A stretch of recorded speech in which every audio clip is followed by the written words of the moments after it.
تین باتیں آدمی کو ہلاک کرتی ہیں: حسد، تکبر اور حرص۔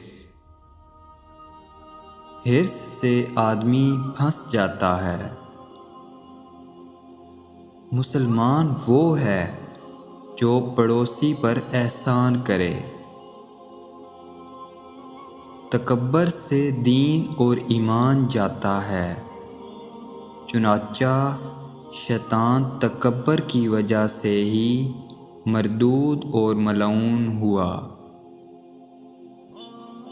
حسد ایک آگ ہے جو انسان کو جلاتی ہے اور دوسروں کو عداوت پر ابھارتی ہے۔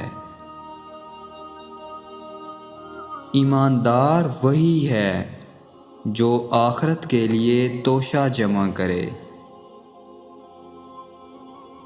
چپ رہنے والا آرام سے رہتا ہے اور سلامتی اس کا ساتھ دیتی ہے۔ آخرت کا بہترین توشہ تقوی اور پرہیزگاری ہے۔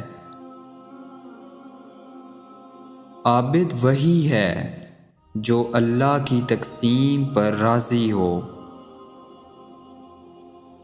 جس کے پاس عقل نہیں اس کے پاس ادب نہیں، جس کے پاس ہمت نہیں اس کے پاس کامیابی نہیں، اور جس کے پاس دین نہیں اس کے پاس حیا نہیں۔